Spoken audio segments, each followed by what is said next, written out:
मृत्यू समोर उभा, पण काळाने घेतली यू टर्न. शहादा डेपोच्या बसचा ब्रेक फेल की चालकाचा ताबा सुटला. शहादा एसटीच्या अपघाताने महामार्ग हादरला. उमराणे शिवारात एसटीचा भीषण अपघात. मुंबई आग्रा महामार्गावर प्रवाशांचा थरारक जीव वाचला.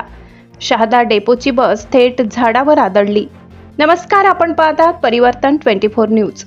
देवळा तालुक्यातील उमराणे शिवार आज सकाळी भीषण अपघाताने हादरले. मुंबई आग्रा महामार्गावर धावणारी Shahada डेपोची ST bus MS14 MS2310 अचानक चालकाचा ताबा सुटल्याने रस्त्याच्या कडेला असलेल्या गुलमोहराच्या झाडावर जोरदार आदळली.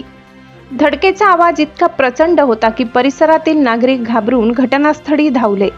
बसमध्ये तब्बल 25 ते 30 प्रवासी प्रवास करत होते. अपघातात चालकासह 7 ते 8 जण जखमी झाले असून काही प्रवाशांना गंभीर दुखापत झाल्याची प्राथमिक माहिती समोर आली आहे. धडकेनंतर बसमध्ये एकच किंकाळ्यांचा आणि गोंधळांचा माहोल निर्माण झाला. काही प्रवासी सीटला अडकले होते तर काहींच्या अंगावर काचा कोसळल्या.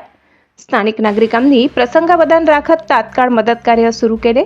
जखमींना बाहेर काढून तातडीने रुग्णालयात हलविण्यात आले.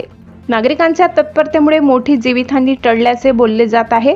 अपघातानंतर महामार्गावर काही काळ वाहतूक विस्कळीत झाली होती. देवळा पोलीस घटनास्थळी दाखल झाले असून अपघाताचे नेमके कारण शोधण्याचे काम सुरू आहे. चालकाला झोप लागली होती का की तांत्रिक बिघाडामुळे बस अनियंत्रित झाली याचा तपास केला जात आहे. दरम्यान अपघाताने एसटी प्रवाशांच्या सुरक्षिततेचा प्रश्न पुन्हा ऐरणीवर आला आहे. काळ आला होता पण वेळ आली नव्हती, अशी भावना बचावलेल्या प्रवाशांच्या चेहऱ्यावर स्पष्ट दिसत होती.